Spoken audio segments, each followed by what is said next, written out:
It was not until it was getting dark that evening that Gregor awoke from his deep and coma-like sleep. He would have woken soon afterwards anyways, even if he hadn't been disturbed, as he had had enough sleep and felt fully rested.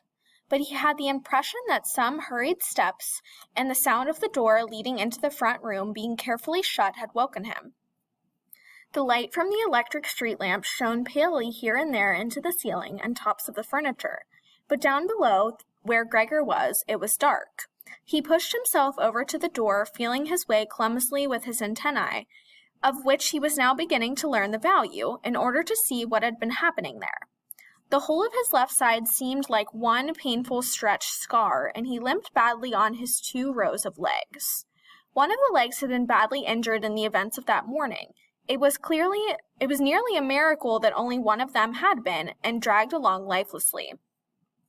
It was only when he had reached the door that he realized what it actually was that had drawn him over to it. It was the smell of something to eat.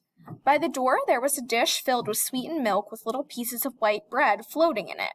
He was so pleased he almost laughed, as he was even hungrier than he had been that morning, and immediately dipped his head into the milk, nearly covering his eyes with it. But he soon drew his head back again in disappointment. Not only did the pain in his tender left side make it difficult to eat the food, he was only able to eat if his whole body worked together as a snuffling whole, but the milk did not taste at all nice. Milk like this was normally his favorite drink, and his sister had certainly left it there for him because of that, but he turned, almost against his own will, away from the dish and crawled back into the center of the room.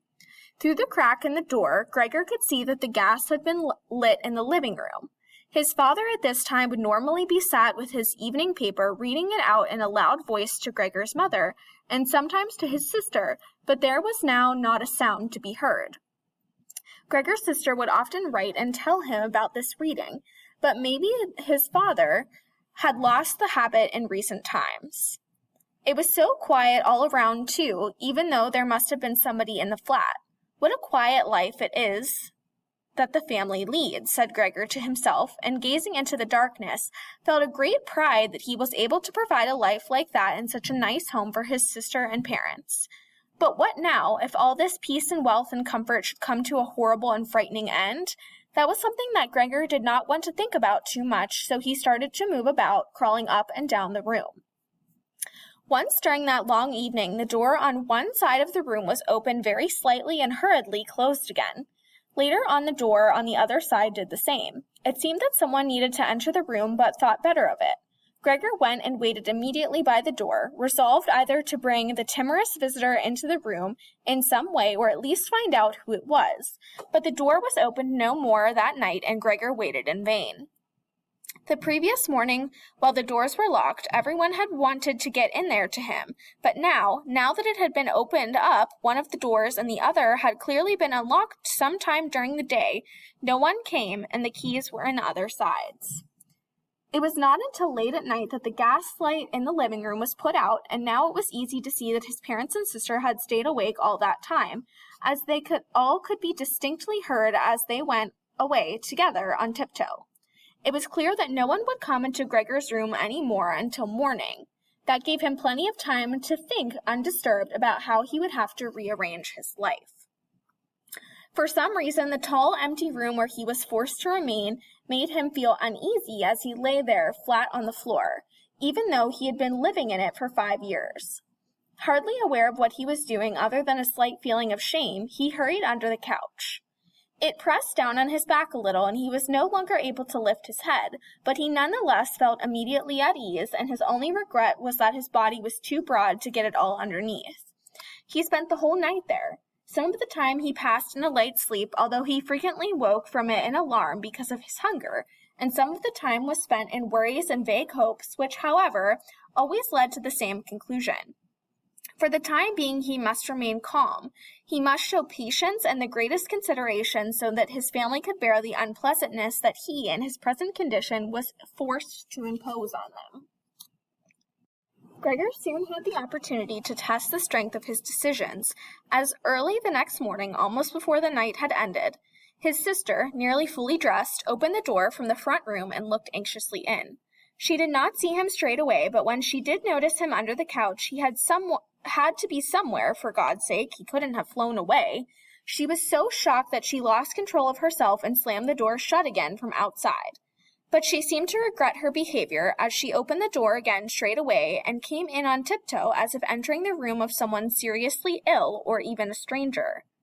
Gregor had pushed his head forward right up to the edge of the couch and watched her. Would she notice that he had left the milk as it was, realize that it was not from any lack of hunger, and bring him some other food that was more suitable? If she didn't do it herself, he would rather go hungry than draw her attention to it, although he did feel a terrible urge to rush forward from under the couch, throw himself at his sister's feet, and beg her for something good to eat. However, his sister noticed the full dish immediately and looked at it, and the few drops of milk splashed around it with some surprise. She immediately picked it up, using a rag, not her bare hands, and carried it out.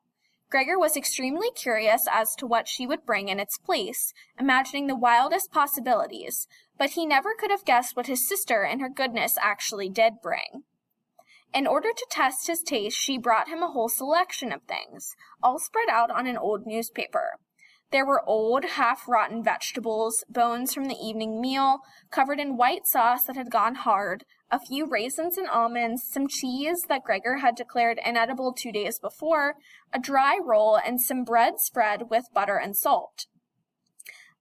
As well as all that, she had poured some water into a dish which had probably been permanently set aside for Gregor's use, and placed it beside them. Then, out of consideration for Gregor's feelings, as she knew that he would not eat it in front of her, she hurried out again and even turned the key in the lock so that Gregor would know he could make things as comfortable for himself as he liked. Gregor's little legs whirred. At last he could eat. What's more, his injuries must already have completely healed, as he found no difficulty in moving.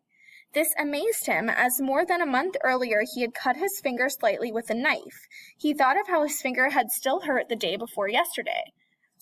Am I less sensitive than I used to be, then? He thought, and was already sucking greedily at the cheese which had immediately, almost compellingly, attracted him much more than the other foods on the newspaper.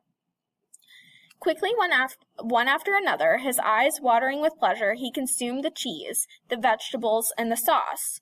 The fresh foods, on the other hand, he didn't like at all, and even dragged the things he did want to eat a little away from them because he couldn't stand the smell.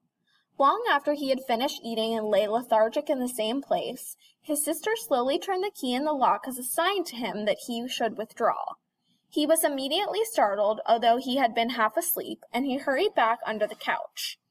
But he needed great self-control to stay there, even for the short time that his sister was in the room, as eating so much food had rounded out his body a little, and he could hardly breathe in that narrow space. Half suffocating, he watched with bulging eyes as his sister unselfconsciously took a broom and swept up the leftovers, mixing them in with the food he had not even touched at all, as if it could not be used any more. She quickly dropped it all into a bin, closed it with its wooden lid, and carried everything out. She could hardly turn her back before Gregor came out again from under the couch and stretched himself. This was how Gregor received his food each day now, once in the morning while his parents and the maid were still asleep, and the second time after everyone had eaten their meal at midday, as his parents would sleep for a little while then as well, and Gregor's sister would send the maid away on some errand.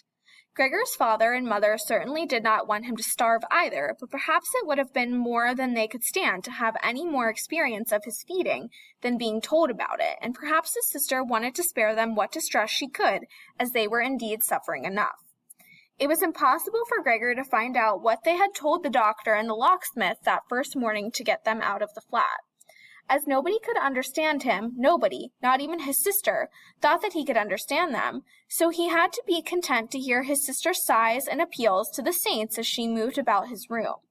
It was only later, when she had become a little more used to everything. There was, of course, no question of her ever becoming fully used to the situation, though Gregor would sometimes catch a friendly comment, or at least a comment that would be construed as friendly. He's enjoyed his dinner today, she might say, when he had diligently cleared away all the food left for him, or if he had left most of it, which slowly became more and more frequent, she would often say sadly, "Now everything's just been left there again." Although Gregor wasn't able to hear any news directly directly, he did listen to much of what was said in the next rooms, and whenever he heard anyone speaking, he would scurry straight to the appropriate door and press his whole body against it. There was seldom any conversation, especially at first, that was not about him in some way, even if only in secret. For 2 whole days, all the talk at every mealtime was about what they should do now, but even between meals, they spoke about the same subject, as there were always at least 2 members of the family at home. Nobody wanted to be at home by themselves, and it was out of the question to leave the flat entirely empty. And on the very first day, the maid had fallen to her knees and begged Gregor's mother to let her go without delay. It was not very clear how much she knew of what had happened, but she left within a quarter of an hour, tearfully thanking Gregor's mother for her dismissal as if she had done her an enormous service. She even swore emphatically not to tell anyone the slightest about what had happened, even though no one had asked that of her. Now Gregor's sister also had to help his mother with the cooking, although that was not so much a bother as no one ate very much. Gregor often heard how one of them would unsuccessfully urge another to eat, and receive no more answer than "No thanks, I've had enough," or something similar. No one drank very much either. His sister would sometimes ask his father whether he would like beer, hoping for the chance to go and fetch it herself. When his father then said nothing, she would add, so that he would not feel selfish, that she could send the housekeeper for it. But then his father would close the matter with a big, loud "no," and no more would be said. Even before the first day had come to an end, his father had explained to Gregor's mother and sister what their finances and prospects were. Now and then he stood from the table and took some receipt or document from the little cash box he had saved from his business when it had collapsed 5 years earlier. Gregor heard how he opened the complicated lock and then closed it again after he had taken the item he wanted. What he heard his father say was some of the first good news that Gregor heard since he had been incarcerated in his room. He had thought that nothing at all remained from his father's business, at least he had never told him anything different, and Gregor had never asked him about it anyway. Their business misfortune had reduced the family to a state of total despair, and Gregor's only concern at that time had been to arrange things so that they could all forget about it as quickly as possible. So then he started working especially hard with a fiery vigor that raised him from a junior salesman to a traveling representative almost overnight, bringing with it the chance to earn money in quite different ways. Gregor converted his success at work straight into cash that he could lay on the table at home for the benefit of his astonished and delighted family. They had been good times, and they had never come again, at least not with the same splendor, even though Gregor had later earned so much that he was in a position to bear the costs of the whole family, and did bear them. They'd even gotten used to it, both Gregor and the family. They took the money with gratitude, and he was glad to provide it, although there was no longer much warm affection given in return.